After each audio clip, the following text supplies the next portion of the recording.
शुभ सकाळ विद्यार्थी मित्रांनो. आज आपण इयत्ता चौथीच्या पुस्तकातील सप्तरंगाच्या पुस्तकातील प्रथम सत्रातील प्रथम कविता या ठिकाणी आज आपण घेणार आहोत. तर त्या कवितेचं शीर्षक आहे झेंडा अमुचा. तर सर्वप्रथम विद्यार्थ्यांनी काय करायचे, जे आपल्याला शब्द दिसत आहे पहिले त्यामध्ये 6 शब्द आहेत.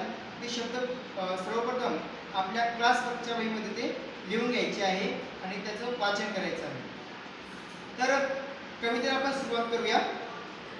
झेंडा अमुचा प्रिय देशाचा फडकत बरी महान, करीतो आम्ही प्रणाम याला, करीतो आम्ही प्रणाम.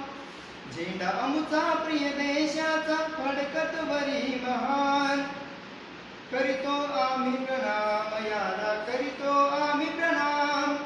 लढले गांधी यांच्या करिता, टिळक नेहरू लढली जनता, समर धुरधर वीर खरोखर अर्पून गेले प्राण, अर्पून गेले प्राण. झेंडा अमुचा प्रिय देशाचा फडकत बरी महान, फडकत बरी महान, करीतो आम्ही प्रणाम याला, करीतो आम्ही प्रणाम.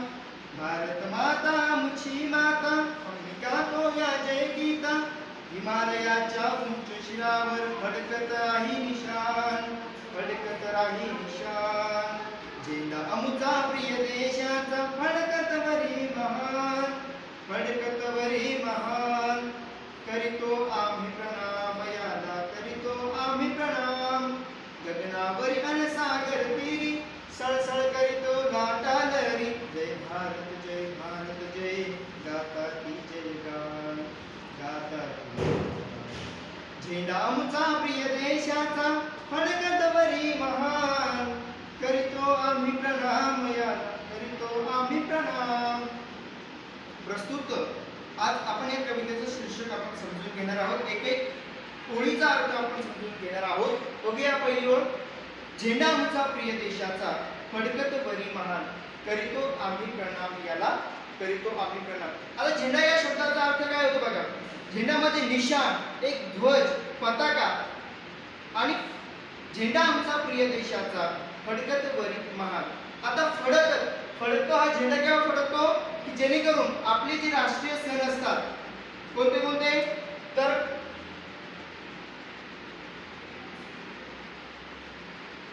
15 ऑगस्ट, त्यानंतर त्याला स्वातंत्र्य दिन असं म्हटलं जातं. 26 जानेवारी म्हणजे प्रजासत्ताक दिन, त्यानंतर मराठवाडा मुक्ती संग्राम दिन आणि महाराष्ट्र दिन 1 मे. आपण या शब्द त्याच्या उच्चारानुसार या राष्ट्रीय सणाच्या दिवशी आपण काय करतो, हा राष्ट्रीय ध्वज फडकताना पाहत असतो. पण त्या ठिकाणी त्या दिवशी राष्ट्रीय सणाच्या दिवशी आपण काय करतो, राष्ट्रीय ध्वजाचं ध्वजारोहण करत असतो. आणि या ध्वजारोहण झाल्यानंतर हा जो ध्वज आहे हा काय असतो, फडकत राहतो. करीतो आम्ही प्रणाम याला, करीतो आम्ही प्रणाम. या ध्वजाला आपण काय करतो, वंदन करतो, नमस्कार करतो आणि या ध्वजाला राष्ट्रीय गीताच्या आधारे आपण या राष्ट्रीय गीताच्या आधारे या राष्ट्रीय ध्वजाला आपण काय करत असतो, सलामी देत असतो. आता लढले गांधी यांच्याकरिता, टिळक नेहरू लढली जनता, समर धुरधुर वीर खरोखर अर्पून गेले प्राण. या राष्ट्रीय आपल्या या भारत देशाला स्वातंत्र्य बनवण्यासाठी जेणेकरून आपल्याला या टिळक नेहरू आणि जनता या ठिकाणी काय केलेलं आहे, लढलेलं आहे. तर त्याच्यामध्ये जसं की आपण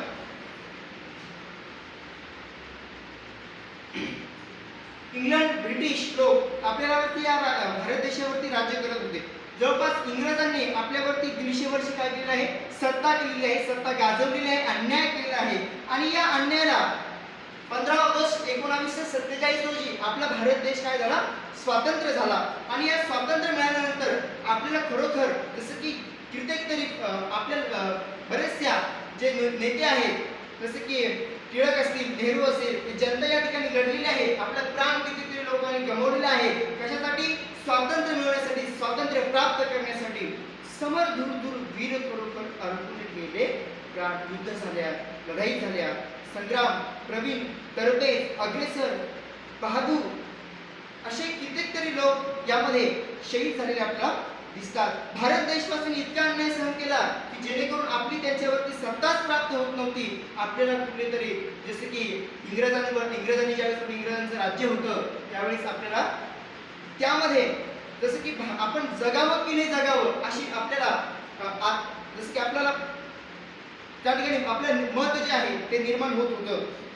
भारत माता आमची माता आम्ही गातो या जय जय गीता, हिमालयाच्या उंच शिखरावर प्रकट राही विशाल. आता यामध्ये आपल्याला भारत राष्ट्रीय ध्वजामध्ये जे रंग दिसत आहेत केशरी आहे, पांढरा आहे आणि हिरवा आहे. आता केशरी रंग जो आहे तो शौर्याचं प्रतीक आहे. कशाचं प्रतीक आहे? शौर्याचं. आणि दुसरा जो आपल्याला रंग दिसतोय पांढरा रंग तो आहे शांततेचा व समतेचा. जेणेकरून आपल्या भारत देशामध्ये आज काय प्राप्त झालेलं आहे? शांतता पण प्राप्त झालेली आहे आणि समानता सुद्धा प्रत्येकाला मिळालेली आहे. समान हक्क सुद्धा आपल्याला आज प्राप्त आहे.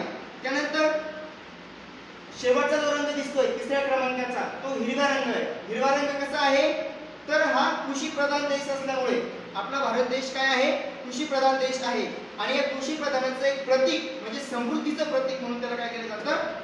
ओळखलं जातं. आणि त्याची त्या ठिकाणी आपल्या या भारत देशामध्ये जर गेला आपण की आपला देश काय आहे?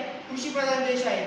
जे इतर देशामध्ये कमवलं जातं ते पिकवलं जातं ते आपल्या भारत देशामध्ये आपल्या भारत देशाऐवजी दुसऱ्या कोणत्याही देशामध्ये जसं की कोणताही देश कृषी प्रधान देश नसल्यामुळे म्हणून आपल्या या राष्ट्रीय ध्वजाचा जो रंग आहे हिरवा याचा कृषी प्रधान देश म्हणून ओळखलं जातं. मग भारत माता आमची माता आम्ही गातो या जय जय गीता. भारत मातेचा आम्ही काय करतो? जय जय गान गातोय. हिमालयाच्या उंच शिखरावर फडकत राही विशाल.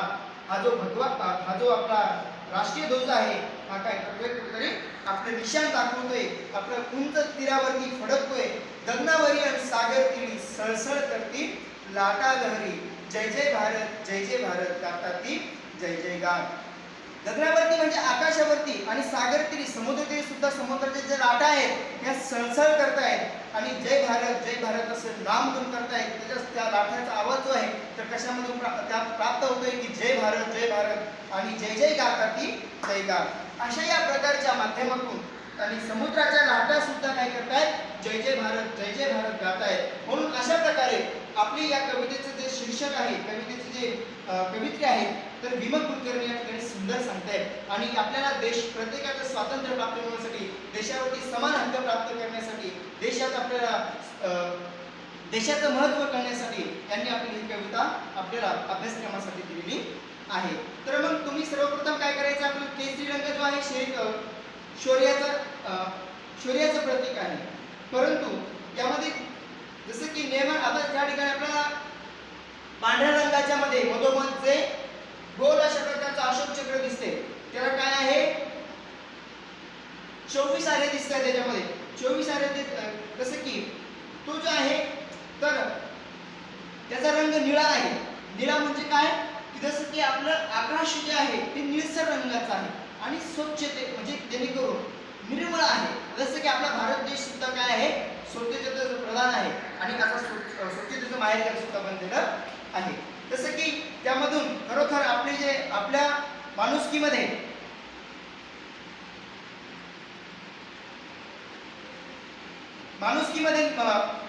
मतभेद निर्माण करणे किंवा त्यामध्ये जातीभेद निर्माण करणे हे याचं प्रतीक आहे.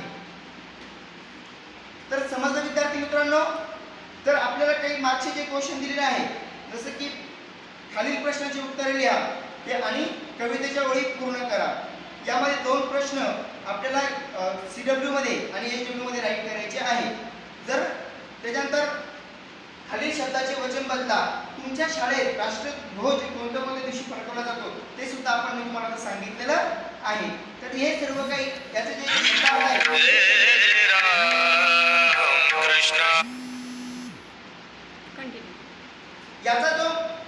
याचे जे शब्द आहेत जे मागचे शब्द दिसतात आपल्याला पेज नंबर 10 वरती तर ते पूर्ण सुद्धा एक वर्ड्स 5 टाइम्स म्हणजे 5 वेळेस लिहायचं आहे आणि CW मध्ये पण आणि HW मध्ये राईट करायचं आहे आणि ते पाठांतर सुद्धा याचे जे प्रश्न त्यानंतर खालील प्रश्नाची उत्तरे आणि कवितेच्या ओळी या कवितेच्या ओळी सुद्धा आपल्याला काय करायचं प्रश्न उत्तर सुद्धा याचे पाठांतर करायचे आहे आणि ही कविता सुद्धा CWच्या नोटबुकमध्ये लिहायची आहे आणि याचं पाठांतर सुद्धा करायचं आहे.